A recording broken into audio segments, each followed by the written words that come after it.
সব দর্শকরা যেমন করে কাঁদছিল তেমনি করে সবাই খুব প্রশংসা করছিল জঙ্গলির। ভালোবাসা, রোম্যান্স, কমেডি, অ্যাকশন, ইমোশন সবকিছু নিয়ে তো একটা সিনেমা।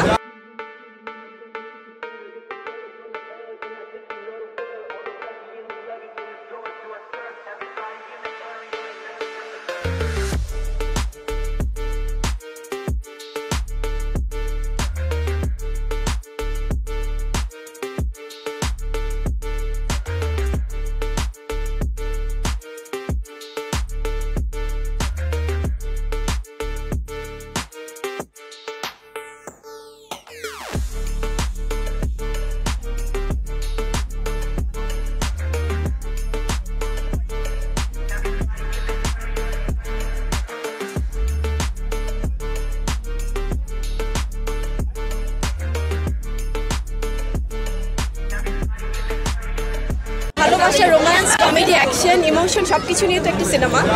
তবে পরিবার সহ সবাই এসে যে সবাই যেমন খুব ভালোবাসার সাগরে ভাসছে, আবার কিন্তু ঠিক অ্যাট দ্য সেম টাইম খুব ইমোশনাল হয়ে কান্নাও হচ্ছে। তো আমার মনে হয় একজন শিল্পী হিসেবে এটা আমার কাছে অনেক বড় পাওয়া, কারণ যখন তারা ঠিক তখনই আসলে কাঁদে যখন মানুষ গল্পটার সাথে একদম মিলেমিশে একাকার হয়ে যায়। তো আমার মনে হয় এর থেকে বড় গিফট এবারে এটা আর কিছু হতে পারে না। খুবই ভালো ছিল ভাইয়া। আমরা একদম লাস্ট মোমেন্টে তো সারপ্রাইজ দিতেই দর্শকদের সামনে হাজির হয়েছি। সব দর্শকরা যেমন করে কাঁদছিল তেমনি করে সবাই খুব প্রশংসা করছিল জঙ্গলির। সো ভীষণ ভালো লেগেছে। আপনারা পাবলিক প্রতিক্রিয়া। Thank you.